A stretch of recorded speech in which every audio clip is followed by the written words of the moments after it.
Hello my dear student, आज हम सभी अंशों के हरण के संबंध में जनरल एंट्री पढ़ेंगे। आपको याद होगा, अगर आपने लास्ट लेक्चर देखा होगा तो मैंने इशू ऑफ शेयर में 2 लेक्चर बनाया है और बहुत ही शॉर्ट तरीके से आपको समझाने का पूरा प्रयास किया है। आज हम लोग जो है ये ध्यान रखेंगे, अंशों का हरण जो पढ़ेंगे वो समता अंशों का हरण होगा। प्रेफरेंस शेयर पूर्वाधिकार अंशों का हरण नहीं होता, उसका भुगतान होता है, तो वो अगले वीडियो में मैं कवर करूंगा। उसके बाद इशू ऑफ डिवेंचर और रिडम्पशन ऑफ डिवेंचर को उसके बाद वाले वीडियो में कवर करूंगा। तो आज हम लोग जो है केवल समता अंशों के हरण के बारे में समझेंगे।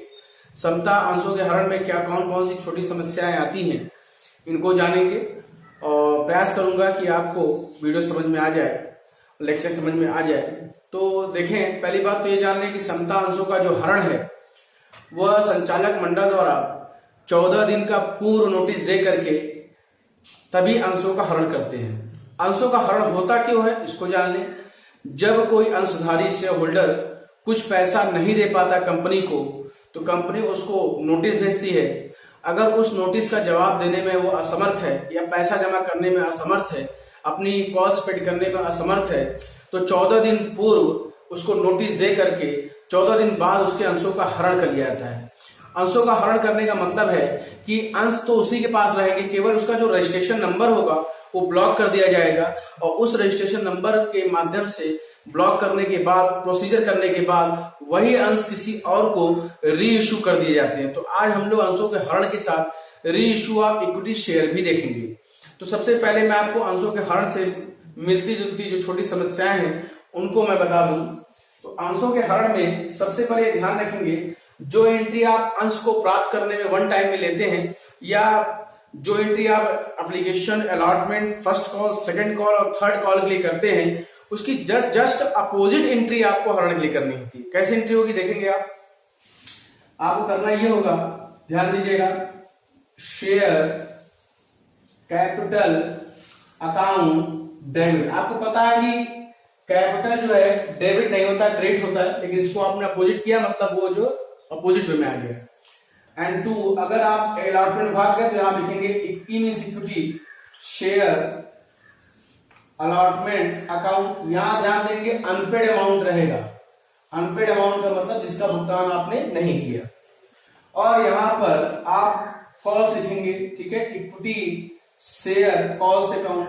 अब कॉस्ट 3 प्रकार की होती है, वो भी मैंने आपको बताया है, तो उम्मीद है बताने की जरूरत नहीं है। फर्स्ट, सेकंड और थर्ड आप जानते भी होंगे। और जो पैसा आपको मिल गया वो शेयर फॉरफीचर अकाउंट में ट्रांसफर हो जाएगा, ठीक है। अब फॉरफीचर अकाउंट में ट्रांसफर हो जाएगा, इसके लिए पहले आप समझें अंशों का हरण कब किया गया, ये सबसे महत्वपूर्ण है। क्या अंशों का हरण कॉल के बाद किया गया? क्या अंशों का हरण अलॉटमेंट के बाद ही कर लिया गया? क्या अंशों का हरण फर्स्ट कॉल के बाद किया गया? क्या अंशों का हरण सेकंड कॉल के बाद किया गया? क्या अंशों का हरण फाइनल कॉल के बाद किया गया? तो जब अंशों का हरण किया जाता है तो देखा जाता है उसकी कितने रुपए कॉल्ड किए गए हैं, उन्हीं के अनुसार जो है इसकी एंट्री की जाती है। तो मैं आपको एक क्वेश्चन दिखाता हूं। मान लेते हैं कि एप्लीकेशन 2 रुपए है, अलॉटमेंट 5 रुपीज है, और यहां ध्यान देना मैं कॉल से इकट्ठा ले लेता हूं। कॉस्ट मान लीजिए 3 रुपीज है।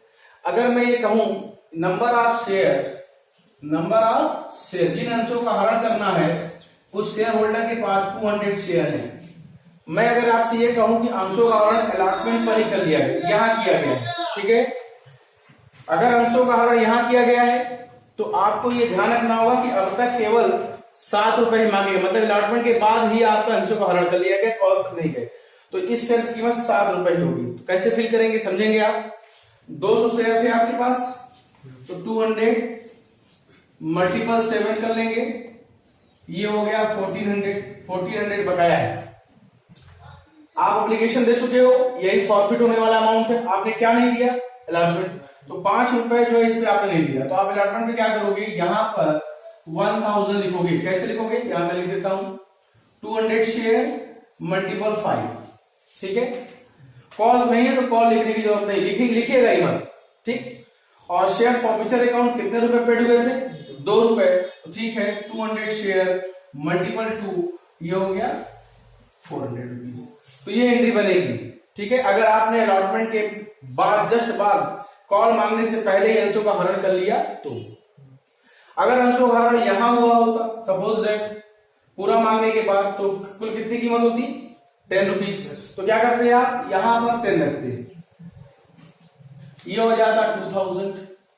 क्लियर। अब आपको कॉस्ट भरनी है, कॉस्ट क्या रुपए की थी 3 रुपीज की थी, 200 शेयर पे 3 रुपीज की रेट से ये हो गया 600। देख रहे हैं आप। तो आप समझ गए होंगे कि अंशों का हरण जब किया जाए तो देखा जाता है कि कितने रुपए तक डिमांड की गई है। अगर डिमांड अलॉटमेंट के बाद ही कर ली गई, डिमांड के बाद ही फॉरफिट किए गए तो 7 रुपए, अगर कॉस्ट के बाद किए गए तो 10 रुपए। पहली समस्या यही थी कि अंशों का हरण कब हुआ, तो उसको ध्यान रखें। अंशों का हरण जब होगा वही कीमत यहां कैपिटल में फिल की जाएगी। एक और समस्या आती है, कभी कभी अंशों के हरण पर प्रीमियम की राशि पेड होती है और कभी कभी अंशों पर प्रीमियम की राशि पेड नहीं होती। मैं यहां कर देता हूं 4 नहीं 3 रहते और यहां कर देता हूं 6। ठीक है, यहां 5 + 1 प्रीमियम है। ठीक है। अब आपको ये समझना है कि जब अंशों का हरण किया गया तो क्या प्रीमियम पेड था कि अनपेड था। जब इशू किया गया था तो प्रीमियम ड्यू किया गया होगा। अब वो प्रीमियम पेड हुआ कि नहीं हुआ ये आपको समझना है। मान लेते हैं कि किसी ने एप्लीकेशन के बाद कुछ दिया ही नहीं, ठीक, एप्लीकेशन देने के बाद वो आया ही नहीं, जब कुछ उससे अलॉट किए गए थे और उससे कंपनी जो है यहां तक डिमांड कर रही है, यहां तक पूरा कर रही है, तो यहां से यहां तक क्या रुपए है 11 रुपए, क्योंकि 1 रुपए प्रीमियम इसमें 2 6 8 3 11, इसमें 5 और 1 लिखा है, मतलब 1 रुपए प्रीमियम है। तो जब कोई व्यक्ति एप्लीकेशन के बाद लौटकर आएगा ही नहीं तो प्रीमियम तो पेड हुआ ही नहीं। अगर प्रीमियम पेड नहीं हुआ तो वो अनपेड हो गया।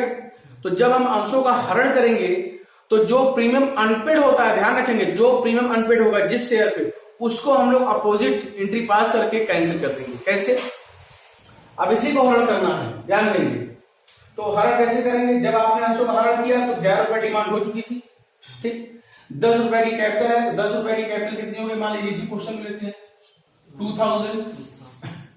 अलॉटमेंट उसने नहीं दिया, केवल अलॉटमेंट क्या रुपए का था 5 रुपए का। तो यहां पर आपको देखना है कि 2000 मल्टीपल 5 नहीं, ये वो प्रीमियम है, अनपेड है, 5 1 6 1200 रुपए अनपेड हो गए। अब चूंकि वो 1 रुपए अलॉटमेंट में दिखाई दे रहा है, अतिरिक्त है, कॉस्ट नहीं दिया 3, तो 200 अंशों पर 3 रुपए की रेट से 600 नहीं दिया, जो दिया उसको फॉरफिट करे। फॉरफिट क्या करेंगे 2 रुपए, 200 अंशों पर 400। तो देखिए 2 4 6 और ये 3 रुपए है, तो 3 रुपए है, तो 1 2 3 6 और 6 12 और ये कितना एप्लीकेशन 2 6 फिर से मिला लेते हैं। एप्लीकेशन 2 था, 2 था, तो ये हो गया 200 मल्टीपल 2 400। अलॉटमेंट 6 रुपीज था, 6 और 2 12, ठीक है, और 3 रुपए का 3 दूनी 6, तो 6 2 4 10 2 12, ठीक है, 2200 रुपए हो गए। ये देखिए ये 2200 रुपए और ऊपर 2000 नहीं में मेल खा रहा है। कारण ये है कि प्रीमियम जो है के साथ आपने अलॉटमेंट पास कर दिया है।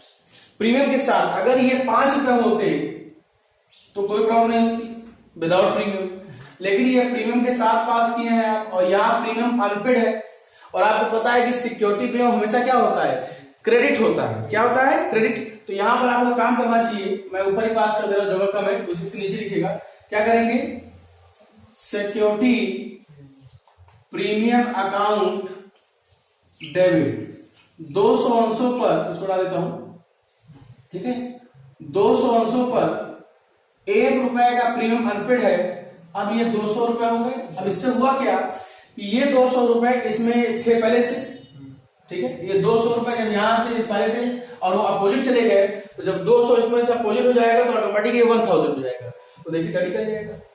तो आप सिक्योरिटी प्रीमियम को डेबिट कब करोगे? एकदम दिमाग में बैठा लो, सिक्योरिटी प्रीमियम को डेबिट तभी करोगे जब कोई प्रीमियम का भुगतान नहीं करेगा तब, ठीक।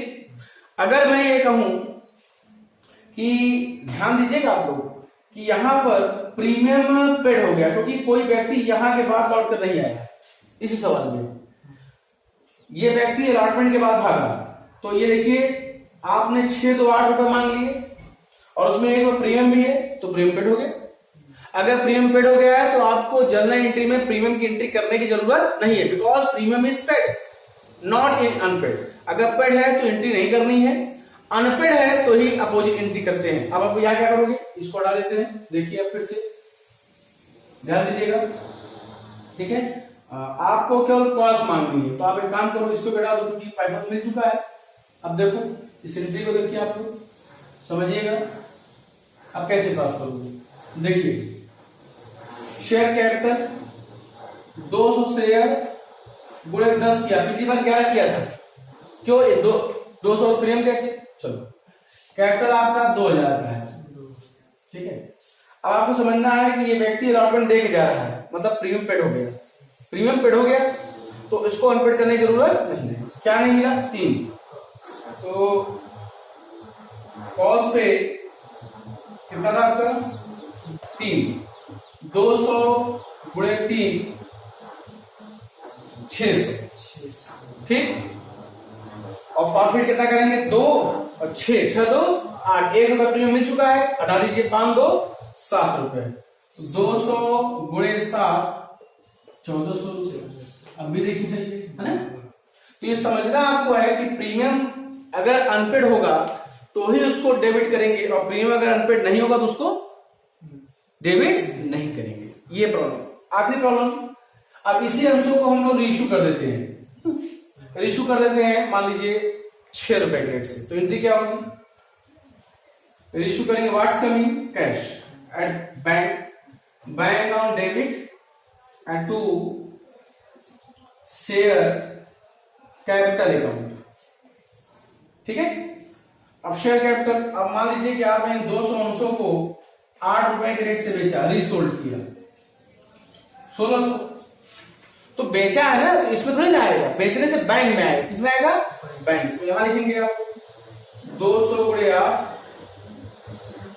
1600, ठीक है। एक शेयर की कीमत क्या रुपए थी 10 रुपए, तो यहां 10 कर देंगे, ये 2000 हो गया, ठीक। अब आप ध्यान दें कि दोनों में डिसबैलेंस है, 400 रुपए कम पड़ रहे हैं, तो जो फॉरफिट आपने किया था यहां पर 1400 रुपए, उसमें से 400 निकाल दीजिए। क्या लिखेंगे, share for future account debit, कितना रखेंगे 400, ठीक है ना। तो आप ध्यान रखना 2000 रुपए की कैपिटल 1600 बैंक से आ गया, 400 रुपए आप जो है फॉर फ्यूचर से ले लिए।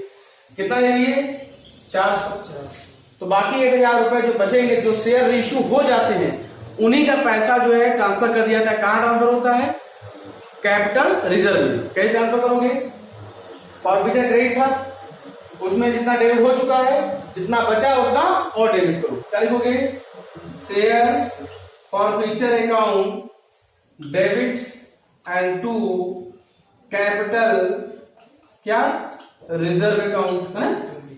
कितना 1400 में 400 निकल गया, 1000 और 1000। क्लियर। ये छोटी छोटी समस्याएं हैं जो फॉरफिचर के संबंध में होती हैं, मैंने आपको ये बताया। एक और बता देता हूं जो रह गया है, अगर मान लीजिए डिस्काउंट होगा तो क्या करेंगे, डिस्काउंट क्या होता है डेबिट, अगर डिस्काउंट कमी होगा तो उसको क्या कर देंगे क्रेडिट। जैसे इसी एंट्री को ले लीजिए, अगर मैं कह दूं कि डिस्काउंट भी था तो आप क्या करोगे 2, है ना, डिस्काउंट अकाउंट। इसी में से लेते हैं, मान लीजिए डिस्काउंट आपका था तो डिस्काउंट इसमें अगर निकल गया, ये 7 इसी लेते हैं, तो अगर ये 2 था तो ये डिस्काउंट क्या रुपए का था 1 रुपए का, तो यहाँ पर 400 हो जाते और यहाँ पर 200। डिस्काउंट की घबराने की जरूरत नहीं है, चाहे पेमेंट हुआ हो और चाहे पेमेंट न हुआ हो, डिस्काउंट की रकम भी आपको क्या करनी होगी, क्रेडिट करनी होगी, क्योंकि डिस्काउंट हमेशा डेबिट होता है और आप क्या कर दोगे क्रेडिट करके कैंसिल कर दो। डिस्काउंट में बहुत टेंशन नहीं है, ठीक है। तो आज मैंने आपको छोटी छोटी समस्याएं फॉरफिचर संबंध बताई।